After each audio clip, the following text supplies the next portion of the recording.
सभी साथियों को प्यार भरा नमस्कार। मैं जिस आदेश के बारे में बात करने वाला हूँ वो आदेश हमारे लिए एक अभिशाप के जैसे ही है, क्योंकि इसके पहले भी लगभग 20,000 प्रमोशन मध्य प्रदेश सरकार कर चुकी है और ये आदेश जो 27 अक्टूबर को जारी हुआ है, इसके आदेश के बाद भी लगभग 20,000 लोक सेवकों के प्रमोशन होने हैं, जिसका सीधा इफेक्ट हमारे भाइयों, हमारे साथियों पे पड़ेगा जो मध्य प्रदेश में के सरकारी स्कूलों में काम कर रहे हैं। अल्प मानदेय से लेकर के आज हम जब बढ़े हुए मानदेय की ओर पहुंचे हैं, तो सरकार ने नीति बना के हमें बाहर करने का योजना बना ली। योजनाबद्ध तरीके से लगातार हम बाहर होते जा रहे हैं, कहीं ट्रांसफर से, कहीं प्रमोशन से, तो कहीं नई भर्ती से। तो जब 27/10 को ये आदेश जारी हुआ, इस आदेश को आप लोग ध्यानपूर्वक देखिए, समझिए कि कितना हमारे लिए घातक है। तो आइए आदेश को हम देखते हैं और समझते हैं। आपके सामने लोक शिक्षण संचालनालय भोपाल के द्वारा जारी आदेश जो 27 अक्टूबर 2023 को जारी किया गया था।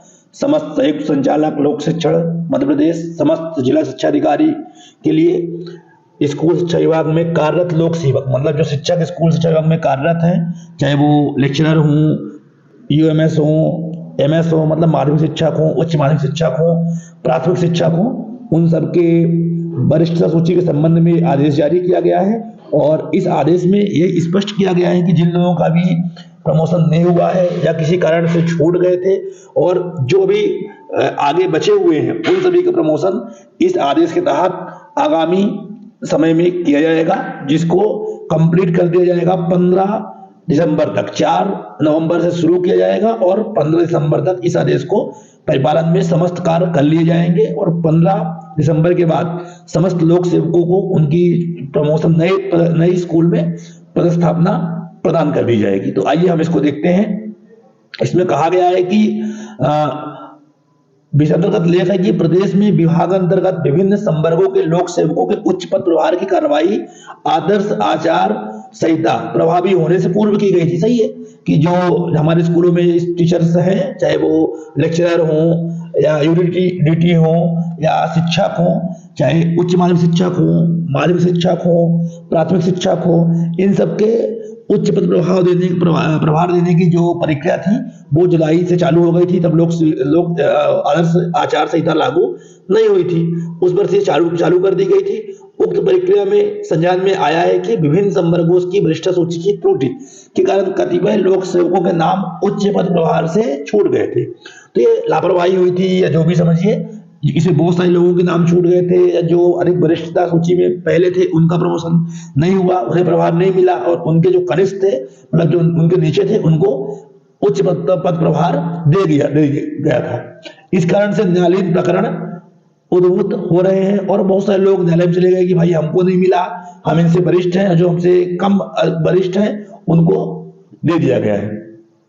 न्यायालयीन प्रकरणों के निराकरण की दृष्टि से समस्त लोक संवर्गों की वरिष्ठता सूची में संशोधन की कार्यवाही है तो समय सारणी दी गई थी। आप लोग देख पा रहे हैं, आपके सामने है कि जो समय सारणी दिख रही है, इस समय सारणी के अनुसार इन्हें सभी लोगों को का काम करना है। जैसे पहले है जिला शिक्षा अधिकारी द्वारा ग्रेडेशन के में अंकित लोक सेवकों के समक्ष अंकित रिक्त कॉलम त्रुटिपूर्ण जानकारी की सुधार की प्रविष्टि। जो भी इनमें रिक्त पद में कॉलम में सुधार, मतलब कहीं किसी ने कुछ और जगह पे मांगे थे, हो कहीं और गया, ग्रेडेशन में छूटे हुए लोग सेवकों के नाम, जो नाम छूट गए थे उनके नाम जोड़ना, अंतिम ग्रेडेशन लिस्ट जारी करना कि जो अंतिम में होगा, मतलब अंतिम बार जो फाइनल लिस्ट जारी करना है, इन्हें ग्रेडेशन लिस्ट के आधार पर दावे आपत्ति है तब आवेदन प्राप्त करना। अब मान लो किसी को प्रॉब्लम हो रही है तो इसमें अपना आपत्ति करेगा और उसका निराकरण करना है और 15 दिसंबर को अंतिम लिस्ट जारी कर देना है, जिसमें कोई भी फिर आवेदन या दावा आपत्ति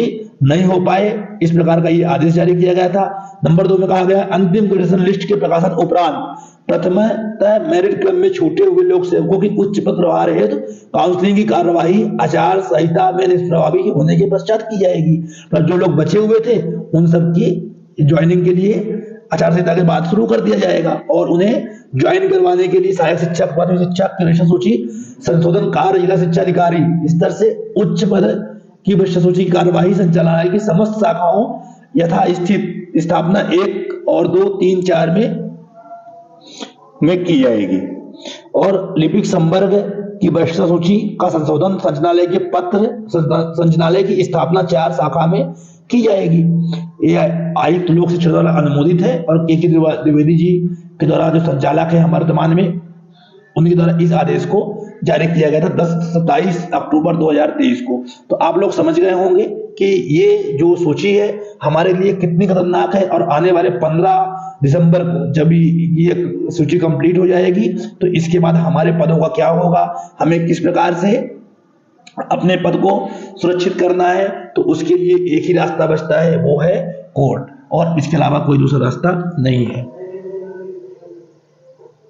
साथियों, आप लोगों ने आदेश को देखा कि आदेश में किस प्रकार से सरकार ने हमारे खिलाफ में षड्यंत्र रचा है कि 15 दिसंबर के बाद लगभग 20,000 अतिथि शिक्षकों की जगह पर प्रमोशन से शिक्षक पहुंच जाएंगे।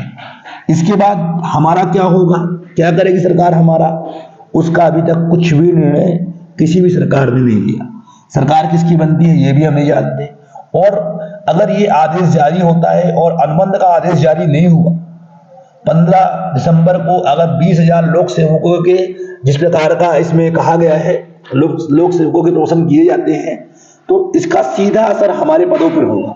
चलो किसी प्रकार से इस साल का हम अपना पद बचा लेंगे, पर इसके बाद क्या। अतः मैं आप सबसे अनुरोध करता हूं, हाथ जोड़कर आग्रह करता हूं कि सभी लोग अपना अपना पद बचाने के लिए इस मुहिम में जुड़े और हाई कोर्ट से शुरू करते हुए सुप्रीम कोर्ट तक अपनी लड़ाई को लड़ें और अपने पदों को बचाएं, अपना भविष्य सुरक्षित करें। इससे ज्यादा मैं कुछ नहीं कहूंगा। बाकी आप खुद समझदार हैं, आप शिक्षक हैं, आपको मेरे पीछे नंबर दिख रहा है, आपको अगर कोई भी जानकारी लेनी है अन्य तो उस नंबर पे मैसेज कर सकते हैं, आपको उसमें पूरे जवाब मिल जाएंगे। और बाकी आप लोग समझदार हैं। सभी को बहुत बहुत धन्यवाद। नमस्कार।